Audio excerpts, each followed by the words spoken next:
Hello everyone, welcome back again. Welcome to my YouTube channel Shubham study GK. तो subscribe करिए हमारा channel और latest video notification के लिए इस बेल आइकन को दबाइए। तो फ्रेंड्स, एंशिएंट हिस्ट्री की टेस्ट सीरीज को आगे बढ़ाते हुए आज ये हमारा लेक्चर नंबर 2 है। आज की इस लेक्चर में हम पूरा पाषाण काल और मध्य पाषाण काल के बारे में डिस्कस करने वाले हैं। साथ ही ये भी डिस्कस करेंगे कि आखिर इन पाषाण कालों में किस तरह से मानव ने विकास किया, किस तरह से पत्थरों का यूज करना सीखा और छोटे छोटे पत्थरों के टुकड़ों जिससे मेसोलिथ का प्रयोग करके माइक्रोलिथ की ओर कैसे बढ़ा और किस तरह से अपने जीवन का निर्वाह आगे करते हुए प्राचीन प्राचीन मानव से लेकर के आधुनिक मानव तक के विस्तृत कैसे मानव बड़ा हुआ, सब डिस्कस करने वाले हैं। यदि आपने अभी तक चैनल को सब्सक्राइब नहीं किया तो सब्सक्राइब कर लें और वीडियो को लाइक कर दें। चलिए तो आगे बढ़ते हैं। तो फ्रेंड्स, ऐतिहासिक विभाजन की बात करें तो इतिहास में जो हम कोई भी इतिहास पढ़ने से पहले उस जो देखा जाए तो इतिहास को 3 पार्टों में बांटा गया है। एक होता है प्रागैतिहासिक काल, दूसरा होता है अद्वैतहासिक काल और ऐतिहासिक काल। अब फ्रेंड्स ये ऐतिहासिक काल है। आखिर इनमें अंतर क्या होता है? जो प्रागैतिहासिक काल होता है वो क्या होता है? ऐसा काल होता है इतिहास पढ़ने का जिसमें कि ना तो हमको कोई लिखित साक्ष्य प्राप्त होता है, ठीक है, और ना उसके बारे में कोई जानकारी प्राप्त होती है। बस ये क्या होता है कि इनको जो साक्ष्य प्राप्त मिलते हैं पाषाणों या जो भी मिलते हैं उनके बारे में उनको सिर्फ क्या करते हैं, हम उनको पढ़ तो नहीं सकते ना ही, क्योंकि जो मिलते ही नहीं है साक्ष्य तो पढ़ेंगे कहाँ से, पहली बात।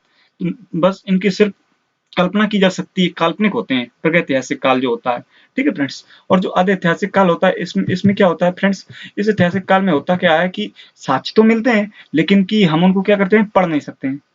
जैसे कि हड़प्पा सभ्यता ले लीजिए, उसमें जो साक्ष्य मिले हैं उनको अभी तक पढ़ा नहीं जा सकते। अद्वैतहासिक काल मान सकते हैं, प्रागैतिहासिक काल में मान सकते हैं, पाषाण काल को मान ले सकते हैं, जैसे कि पूरा पाषाण, मध्य पाषाण, नव पाषाण काल। इसमें क्योंकि इनके साक्ष्य तो मिले ही नहीं, सिर्फ पत्थर मिले और पत्थरों से किसी संस्कृति को पढ़ना इतना आसान नहीं हो सकता है ना। तो जैसे कि आप इसको प्रागैतिहासिक काल में रख सकते हैं और अद्वैतहासिक काल में हड़प्पा सभ्यता हो गया। ऐतिहासिक काल में क्या होता है, ऐसा काल विभाजन होता है कि जिसमें उसके साक्ष्य भी मिलते हैं और उनको पढ़ भी सकते हैं। जैसे मौर्य काल, मौर्योत्तर काल, कनिष्क काल, सातवाहन वंश और जो जितना भी इस्लामिक उदय हुआ अंग्रेज से लेकर के, इनके साक्ष्य तो मिले, साथ ही हम इनको पढ़ भी सकते हैं। तो फ्रेंड्स, ये ऐतिहासिक विभाजन होता है, ठीक है फ्रेंड्स। चलिए आगे बढ़ते हैं। आगे बात करें भारत में प्रागैतिहासिक अध्ययन की, तो जो भारत में प्रागैतिहासिक अध्ययन हुआ उसमें जो सबसे पहले जो इसके खोजने का श्रेय किसको जाता है, प्राइमेज नामक वैज्ञानिक को जाता है। सॉरी, वैज्ञानिक नहीं, अंग्रेज को जाता है, प्राइमेज नामक। और उन्होंने क्या किया था, सबसे पहले 1842 यानी जो 1842 में कर्नाटक के पास जो लिंगसूर नामक स्थान है वहां से क्या किया, प्रागैतिहासिक औजार प्राप्त किए। प्रागैतिहासिक औजार, इसका अब आपको प्रागैतिहासिक औजार, अगर ये टर्म आपको आई थिंक समझ में आ गई होगी। प्रागैतिहासिक औजार यानी कि औजार तो प्राप्त हुए लेकिन उससे क्या हुआ, कुछ निष्कर्ष नहीं, उनके बारे में कुछ भी प्राप्त नहीं हुआ, साक्ष्य नहीं मिले, ठीक है, सिर्फ साक्ष्य मिले, औजार मिले, ठीक है। तो सबसे पहले किसको जाता है, प्राइमेज को जाता है। कब जाता है, 1842 में। क्या हुआ, लिंगसूर नामक स्थान कहाँ पे, कर्नाटक में, ठीक है। इसके पश्चात क्या हुआ कि जो जियोलॉजिकल सर्वे हुआ, जियोलॉजिकल सर्वे के जो अधिकारी थे रॉबर्ट ब्रासफुट थे, उन्होंने किया कि जो पलवरम, ये जो मद्रास में चेन्नई के पास एक स्थान है पलवरम, वहां पे उनको हैंड एक्स मतलब हाथ की कुल्हाड़ी, वो कुल्हाड़ी नहीं थी जो आज आप लोग देखते होंगे कि ये कुल्हाड़ी नहीं, आधुनिक कुल्हाड़ी नहीं है, वो पत्थर की बनी हुई कुल्हाड़ी थी, ठीक है। कहाँ पे मिली, पलवरम में, जो कि मद्रास में तमिलनाडु में पाई जाती है। और वहीं पे उसी काल में अब तमिलनाडु में ही क्या हुआ, अतिरम्पक्कम, दो स्थान है, पलवरम और अतिरम्पक्कम, ये दोनों स्थानों से हैंड एक्स की प्राप्ति हुई। तो आप इसको नोट डाउन कर लीजिए कि हैंड एक्स कहाँ से मिला, तो पलवरम से और अतिरम्पक्कम से, ठीक है। इसके बाद क्या हुआ कि 1950 में स्टुअर्ट पिगट ने अपनी पुस्तक लिखी प्री हिस्टोरिका, उसमें क्या किया, इंडिया में जो प्रागैतिहासिक काल का विभाजन हुआ उसको विस्तृत वर्णन किया, किसने, स्टुअर्ट पिगट ने, ठीक है। चलिए आगे बढ़ते हैं। आगे बात करते हैं पुरा पाषाण काल, पैलियोलिथिक एज। जो पुरा पाषाण काल है, पाषाण काल को सुविधा की दृष्टि से 3 भागों में बांटा है, किसने, एडवर्ड लॉरवेट। जो एडवर्ड लॉरवेट है उन्होंने जो पाषाण काल है उसको किसमें, 3 स्तर में बांटा। लेकिन जो जॉन लुआओ थे उन्होंने 2 स्तरों में बांटा था, पूरा पाषाण काल और नव पाषाण काल। लेकिन जो एडवर्ड लॉरवेट है उन्होंने कहा नहीं, एक पाषाण काल तीसरा भी है स्तर है जो कि मध्य पाषाण काल कहते हैं, क्योंकि इसमें कुछ ना कुछ विकास जरूर हुआ है जिससे मानव आगे बढ़ के आया, अपनी संस्कृति को विकसित किया। तो इन्होंने इसलिए जो एडवर्ड लॉरेट थे उन्होंने 3 भागों में बांट दिया। पहला पुरापाषाण काल, दूसरा मध्यपाषाण काल, तीसरा नवपाषाण काल। यानी पैलियोलिथिक एज, मेसोलिथिक एज और नियोलिथिक एज। जो पैलियोलिथिक एज है वो 1 लाख लगभग 1 लाख BC से 9000 BC तक, और जो मेसोलिथिक एज है वो 9000 BC से लेकर 6000 BC तक, और जो नियोलिथिक एज है वो 6000 BC से 2000 BC तक है। ठीक है, चलिए आगे बढ़ते हैं, बात करते हैं पुरापाषाण काल। तो पुरापाषाण काल क्या हुआ कि जो मानव के रहन सहन, पत्थरों के औजारों के आधार पर जो पुरापाषाण काल को 3 भागों में फिर से बांट गया, क्योंकि जिस समय ये बातें हो रही थी उस समय तो भारत में क्या था, हिमयुग था, यानी भारत के, क्योंकि जो भारतीय महाद्वीप है वो अफ्रीका महाद्वीप का भाग है। ठीक है, तो हिमयुग की शुरुआत थी क्योंकि भारत में, लेकिन क्या हुआ धीरे धीरे जो उष्णकटिबंधीय क्षेत्र था, अब उष्णकटिबंधीय क्षेत्र आई होप आप जानते होंगे, नहीं जानते तो मैं बताता हूँ। जैसे ये आप पृथ्वी है, इसका ये 0 डिग्री अक्षांश रेखा, और ये ऊपर 23.5 डिग्री, नीचे 23.5 डिग्री। तो ये जो इन दोनों के बीच का जो क्षेत्र है ये वाला एरिया होता है, यानी 0 डिग्री और 23.5 साउथ 23.5 नॉर्थ के बीच का जो ये एरिया होता है इसको डोल्डम क्षेत्र भी बोलते हैं, और साथ ही इसको क्या बोलते हैं, उष्णकटिबंधीय क्षेत्र भी बोलते हैं। ठीक है, यहाँ पे क्या होती है, क्योंकि 0 डिग्री इक्वेटर पे क्या होता है, सूर्य लंबवत चमकता है, जिससे यहाँ पे भारी वर्षा होती है। ठीक है फ्रेंड्स, तो प्रचंड वर्षा हो रही थी उस समय, लेकिन भारत में क्या था, क्योंकि भारत क्या हुआ कि ये भारत से कर्क रेखा पास होती है, तो सूर्य क्या होता है 21 जून को लंबवत होता है, तो यहाँ पे हिमयुग की शुरुआत थी उस समय। ठीक है, तो उसी के आधार पर जो पुरापाषाण काल उसको फिर से 3 भागों में बांट दिया गया, पूर्व या निम्न पुरापाषाण काल लगभग 3 लाख BC से 50,000 BC तक, और इसके बाद मध्य पुरापाषाण काल, या एक पॉइंट डिस्कस नोट करिएगा, मध्य पुरापाषाण काल है, मध्य पाषाण काल नहीं है, मध्य पुरापाषाण काल और उच्च पुरापाषाण काल, यानी पुरापाषाण काल को भी फिर से 3 भागों में बांट दिया। ठीक है, चलिए आगे बढ़ते हैं, आगे एक एक करके डिस्कस करते हैं। आप लेते हैं पहले निम्न पुरापाषाण काल। इसमें क्या हुआ, 2 संस्कृतियों का विकास हुआ। पहली थी चौपर चौपुल पेबुल संस्कृति, और दूसरी थी हैंडेक्स संस्कृति। चौपर चौपिंग पेबुल संस्कृति सोहन घाटी, जो कि उत्तर प्रदेश, और चौथरा ये भी उत्तर प्रदेश का है, बिहार के पास, सॉरी ये बिहार में, वेस्ट बंगाल में पड़ता है, वेस्ट बंगाल के तटीय क्षेत्रों में, और ये जो सोहन घाटी ये उत्तर प्रदेश में। चौपर चौपिल पेबुल संस्कृति। दूसरी थी हैंडेक्स संस्कृति। हैंडेक्स संस्कृति मतलब पत्थर की कुल्हाड़ी थी। ठीक है, और इसमें क्या हुआ, अतिरम पक्कम, जो कि अतिरम पक्कम और क्या सा पलवरम, अभी आगे वीडियो में बताया मैंने, पलवरम और अतिरम पक्कम, ये 2 स्थान थे जहाँ पे क्या हुआ, हैंडेक्स की प्राप्ति हुई। ये हैंडेक्स आधुनिक युग की हैंडेक्स नहीं थी, बल्कि पत्थरों की बनी हुई हैंडेक्स थी। ठीक है, और अवशेष इसके बहुत सारे अवशेष प्राप्त हुए, जिसमें मध्य गंगा घाटी कर्नाटक से भी मिले हैं। लेकिन इसमें क्या हुआ, जो ये पूर्व पुरापाषाण काल था, ना तो पशुपालन के साक्ष्य मिले, ना ही कृषि के साक्ष्य मिले, ना ही अग्नि के साक्ष्य मिले। मतलब मानव ने पत्थरों का यूज करना तो सीखा, लेकिन उसने पशुपालन, कृषि इत्यादि का, अग्नि का उपयोग करना अभी भी नहीं सीख पाया। वो सिर्फ शिकार पे डिपेंड था, और शिकार के जरिए अपनी जीविका चलाता था। ना तो उसको पशुपालन का ज्ञान था, ना कृषि का ज्ञान था, और ना अग्नि का ज्ञान था। तो बस निम्न पुरापाषाण काल में 2 संस्कृतियों का विकास हुआ, चौपर चौपिंग पेबुल संस्कृति, दूसरी हैंडेक्स संस्कृति। जो चौपर चौपुल पेबुल संस्कृति हुई, ये क्या थी, सोहन घाटी के पास की विकसित हुई थी, और जो हैंडेक्स संस्कृति यानी कि पत्थर की जो कुल्हाड़ी थी हैंडेक्स, उसपे अरिरम्पक्कम, वादमारुए, कोर्तलय। लेकिन जो अरिरम्पक्कम और जो पलवरम 2 स्थान है जो कि कहाँ पे, मद्रास में, ये बहुत इंपॉर्टेंट है हैंडेक्स संस्कृति को लेकर, आप इनको याद रखिएगा। चलिए आगे बढ़ते हैं। ये देखिए जो पैलियोलिथिक एज है उसके ये पाषाण उपकरण है कि काफी बड़े बड़े पाषाण उपकरण हैं। ठीक है, जो सोहन घाटी के पास से प्राप्त हुए हैं। चलिए आगे बढ़ते हैं। ये भी उपकरण देखिए किस तरह से मानो हैंडेक्स का यूज करता था। आप देख सकते हैं ये हैंडेक्स है, ये भी हैंडेक्स है। तो इनमें अंतर क्या देखिए, पहले क्या करता था, हैंडेक्स क्या करता था, कोई भी पत्थर लेता था, उसको छोटे छोटे पत्थरों की, जैसे आप इस इमेज पे देख पा रहे होंगे, ये पत्थर है, मानो ने पकड़ रखा है। ठीक है, इसके बाद ये दूसरा छोटा सा पत्थर लिए हैं, इससे इस पत्थर पे जोरदार प्रहार कर रहा है, जिससे क्या होता है, इसके छोटे छोटे जो टुकड़े हैं बाहर निकल रहे हैं, जिससे इस पे धार बन रही है। ठीक है, और धीरे धीरे फिर उसके बाद लकड़ी के हैंडल से उसको पीट पीट के क्या करते थे, अच्छा मतलब नुकीला बना लेते थे, जिससे क्या हुआ, आसानी से शिकार कर सकें। और ये फोर्थ इमेज पे आप देख पा रहे होंगे कि किस तरह से मानो उस पे छेद कर रहा है, ताकि वो अपने जो लकड़ा का डंडा है, उसको लकड़ी के डंडे को उस पे फंसा सके, ताकि आसानी से वो क्या करे, शिकार कर सके अपना। और ये आप देख पा रहे होंगे किस प्रकार से कितनी नुकीली अंतता बना लेता है, इस स्लाइड के माध्यम से आप देख पा रहे होंगे। ठीक है, तो ये हैंडेक्स थी, ये हैंडेक्स ये वाली हैंडेक्स है, यानी पत्थर की हैंडेक्स होती थी, यानी कि जो आज की संस्कृति लोहे वाली हैंडेक्स नहीं थी। ठीक है, ये था हैंडेक्स। ठीक है, चलिए आगे बढ़ते हैं।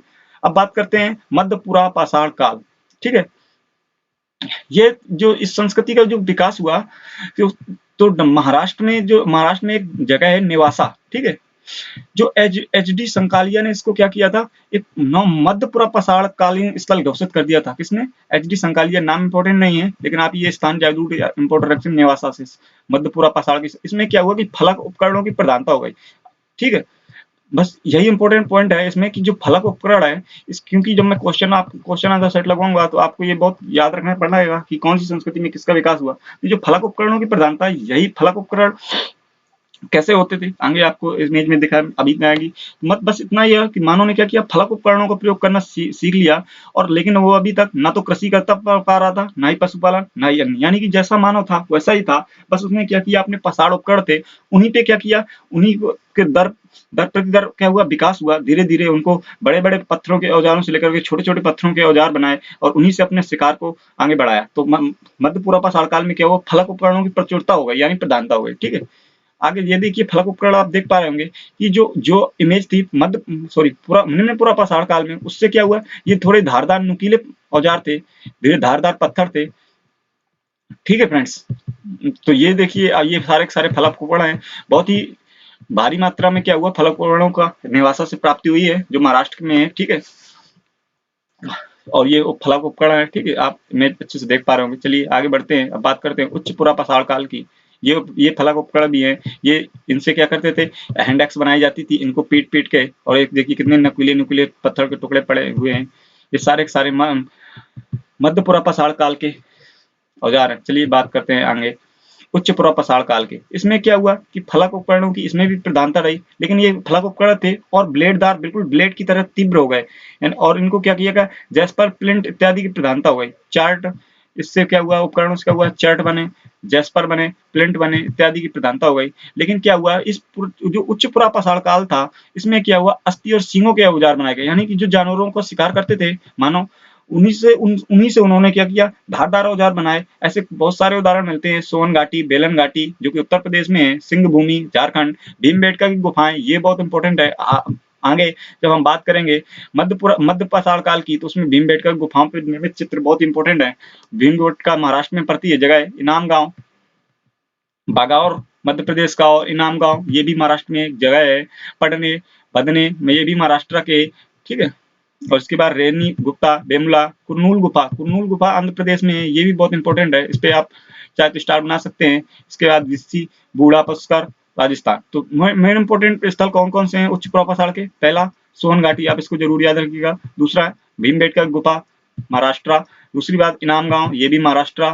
इसके बाद जो कुरनूल की गुफा, ये आंध्र प्रदेश, ये भी इंपॉर्टेंट है। और पुष्कर राजस्थान, ये तो याद ही रहेगा, ठीक है। तो उच्चपुरा पाषाण काल के ये प्रमुख स्थल थे। इसमें क्या हुआ कि कहीं कहीं पे अग्नि के साक्ष्य प्राप्त हुए, मतलब अग्नि के प्रयोग के साक्ष्य प्राप्त होने के हल्के से आसार तो दिखे, बस इतने ये कह नहीं सकते कि अग्नि के साक्ष्य प्रयोग मानव पूरी तरह सीख गया। इसका मतलब कि उच्चपुरा पाषाण काल में मानव ने अग्नि को जाना तो, पर वो अच्छे से जान नहीं पाए। यानी कि हम मानते तो हैं कि उच्चपुरा पाषाण काल में मानव अग्नि प्रयोग करना सीखा होगा, लेकिन वो इतनी अच्छे से सीखा होगा ये नहीं मान सकते। इसलिए उच्चपुरा पाषाण काल में अग्नि के प्रयोग के जो साक्ष्य मिले, उनको ऐसा माना जाता है कि ये साक्ष्य जो है ये मध्य पाषाण काल के होंगे। और क्या हुआ कि जो जलवायु परिवर्तन के कारण ये साक्ष्य नीचे की खुदाई में प्राप्त हुए हैं, तो ऐसा माना जा सकता है। लेकिन उच्चपुरा पाषाण काल में साथ ही क्या हुआ, कला का विकास हुआ, नक्काशी, चित्रकारी के बहुत सारे उपकरण प्राप्त हुए, ठीक है फ्रेंड्स। चलिए आगे बात करते हैं मध्य पाषाण काल, मेसोलिथिक एज। जो मध्य पाषाण काल है, इसकी जानकारी 1867 में सीएस कराइकल ने दी थी। जो सीएस कराइकल थे, उन्होंने मध्य पाषाण काल के उपकरणों की जानकारी दी, जिसमें उन्होंने इनको क्या किया, इनको नाम क्या दिया, मैक्रोलिप्स नाम दिया। ये जो बिंद क्षेत्र था, जो मध्य प्रदेश में वाला बिंद एरिया है, वहां पे उन्होंने एक लंगनाज नामक स्थल की संस्कृति की खोज की, और उसी संस्कृति के आधार पर उन्होंने क्या किया, मेसोलिथिक एज को क्या किया, वर्णन किया। किसने किया? सीएस कराइकल ने। कौन सा स्थान था? लंगनाज, इसको याद रखिएगा, ठीक है। इसमें क्या हुआ कि मध्य पाषाण काल में क्या हुआ, धीरे धीरे मनुष्य ने क्या किया, पशुओं की संख्या में वृद्धि होगी, क्योंकि जो माइक्रोलिप्स उपकरण थे वो बहुत ही छोटे होते थे और साथ ही हड्डियों और सींगों के भी उपकरण प्राप्त हुए हैं, जिससे मानव क्या करता था, आसानी से अपना शिकार प्राप्त कर लेता था। धीरे धीरे मानव क्या जो झुंड में रहा करता था, धीरे धीरे क्या हुआ, दूर होने लगा एक दूसरे से, क्योंकि क्या हुआ, अब उसको शिकार करने के लिए दूसरों पर डिपेंड होने की जरूरत नहीं की, क्योंकि वो छोटे उपकरणों का प्रयोग स्वयं कर सकता था। जबकि जो पूरा पाषाण काल था उसमें क्या हुआ, उपकरण क्या थे, बड़े थे, जिससे क्या हुआ, मानो तो उसको जब उपकरणों का पशुओं पे यानी कि जानवरों पे प्रहार करने के लिए उसको कई लोगों की जरूरत पड़ती थी। लेकिन जब मध्य पाषाण काल आया उसमें क्या हुआ, जो माइक्रोलिप्स का उपयोग करने लगा तो वो स्वयं अपना शिकार कर लेने लगा, जिससे क्या हुआ कि उन्होंने जाति विग्रह होना प्रारंभ हो गया, यानी कि एक दूसरे से लोग दूर रहने लगे। साथ ही साथ क्या हुआ, इसी में क्या हुआ, समाधान के प्रथम साक्ष्य प्राप्त हुए, यानी समाधान यानी समाधान का मतलब कि भूमि पे लोगों को दफनाने के साक्ष्य प्राप्त हुए। इसका मतलब क्या हुआ कि जो मानव था वो धीरे धीरे क्या हुआ कि एक कल्चरल की ओर आगे बढ़ने लगा, वो अपने जो पूर्वज थे उनका सम्मान करने लगा, संस्कृति विकसित हुई। ठीक है, तो इस मध्य पाषाण काल बहुत इंपॉर्टेंट है। ठीक है फ्रेंड्स, इसमें क्या हुआ, हड्डी और सींगों की उपकरण भी प्राप्त हुए, समाधान के साक्ष्य भी प्राप्त हुए, और देखते हैं क्या क्या प्राप्त हुआ इसमें। बात करते हैं प्रमुख विशेषता क्या हुआ, समाधान हुआ, प्रक्षेपास्त्र तकनीकी क्या होती है। प्रक्षेपास्त्र तकनीकी क्या होता है कि यानी कि धनुष बाण का उपयोग करना। ये तकनीकी नहीं जो रॉकेट तकनीकी, ये प्रक्षेपास्त्र नहीं है, आज की तकनीक नहीं है, वो पुरानी थी। यानी कि जानवरों को शिकार करने के लिए जो धनुष बाण का उपयोग करते थे, मृदभांडों का निर्माण करते थे। मृदभांड क्या थे, एक बर्तन हुआ करता था, ठीक है, जिसमें रखा जाता था सबको। मृदभांडों में क्या बच्चों को दफनाया भी जाता था, बड़े बड़े मृदभांडों में। ठीक है, पशुपालन के साक्ष्य भी इसी मध्य पाषाण काल से पशुपालन के साक्ष्य प्राप्त हुए।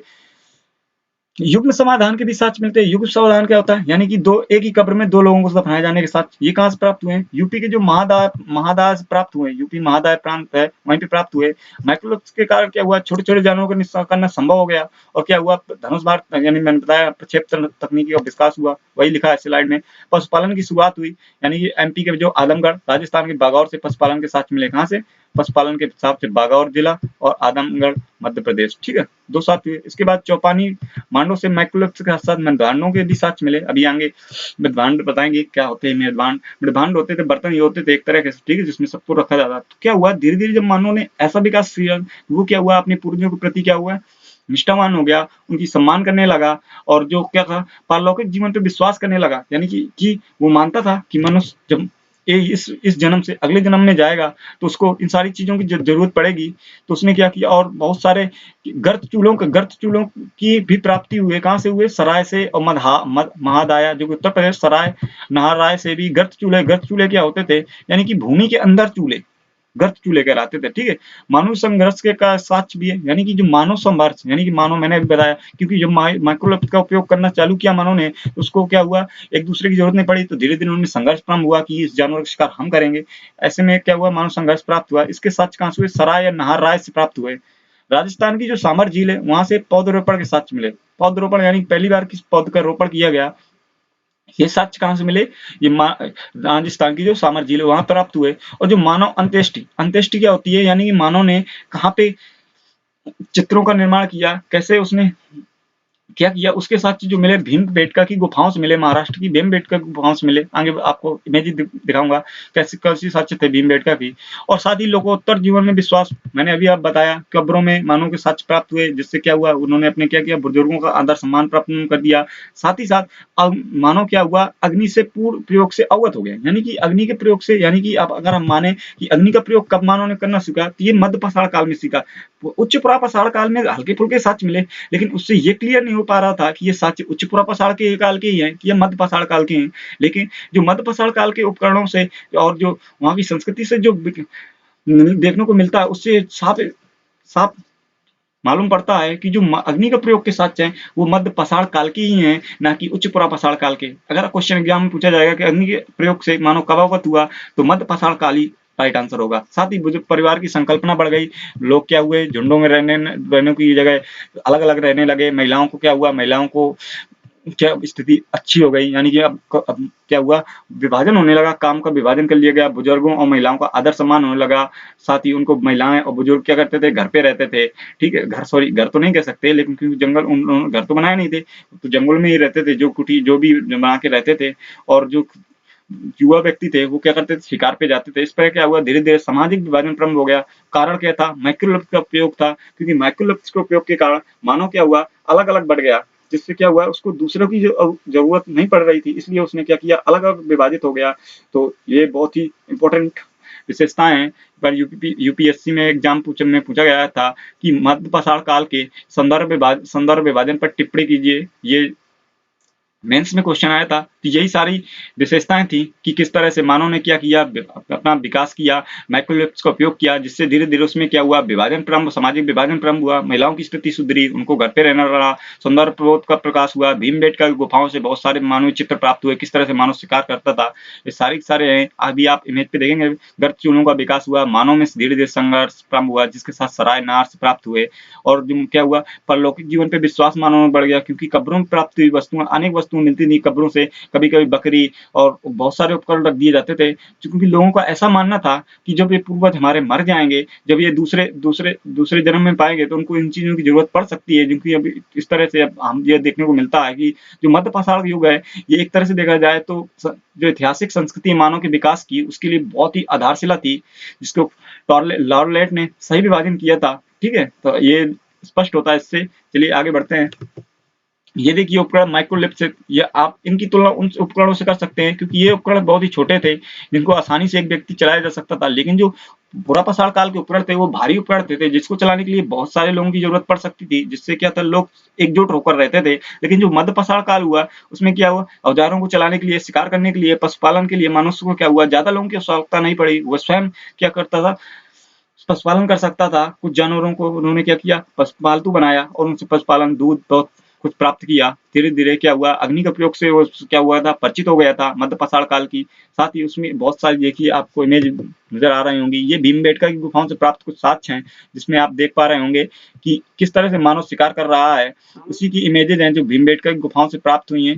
ये इमेजेस खून से रंगी हुई है। ये मैं जैसे आप इस इमेज पे देख पा रहे होंगे, ये मानव ने उपकरण, एक भाला जैसा उपकरण जो कि पत्थर का बना था, और ये जानवर है कोई, उसको क्या कर रहा है, मार रहा है। ठीक है, तो ये निशानेबाज है, इसमें इसको निशाना लगा रहा है कि मार रहा है। धीरे धीरे क्या माइक्रोलिप्स के उपयोग से मानव ने अकेले ही उसका जीवों को शिकार करना प्रारंभ कर दिया। ये भीमबेटका की गुफाओं के चित्र हैं, ये भी चित्र आप देख पा रहे होंगे। ये सारे के सारे जंगली पशु हैं, और ये मानव ने इनको क्या किया, भीमबेटका की जितनी गुफाएं हैं, वहीं से मानव के साथ छुए। क्योंकि जो बरसात जब भी होती थी, मौसम बदलता था, मानव क्या करता था, गुफाओं में ही शरण लेता था, क्योंकि अपने बारिश से बचने के लिए। तो हम इस प्रकार देखते हैं कि किस तरह से मानव ने एक संस्कृति का विकास किया धीरे धीरे मध्य पाषाण काल में जाकर के, जो कि बहुत ही मानव के विकास की प्रक्रिया का एक बहुत ही, कह सकते हैं, एक अच्छा स्तर था, जिससे आगे चल के मनुष्य ने बहुत कुछ सीखा। अग्नि का प्रयोग हुआ, पशुपालन हुआ, और धीरे धीरे क्या हुआ, नक्काशी भी करने लगा था मानव उच्च पुराकाषाण काल में। तो फ्रेंड्स, आई होप आपको लेक्चर में बहुत आनंद आ रहा होगा। ऐसे इंट्रेंसिक लेक्चर के लिए पढ़ना चाहते हैं तो आपको इस चैनल को सब्सक्राइब कर लें, और वीडियो को जरूर लाइक कर दें। आई होप आपको वीडियो पसंद आ रहे होंगे। यदि वीडियो पसंद आया है तो मेरे वीडियो को दोस्तों के साथ शेयर कर दें। Thank you for watching my video.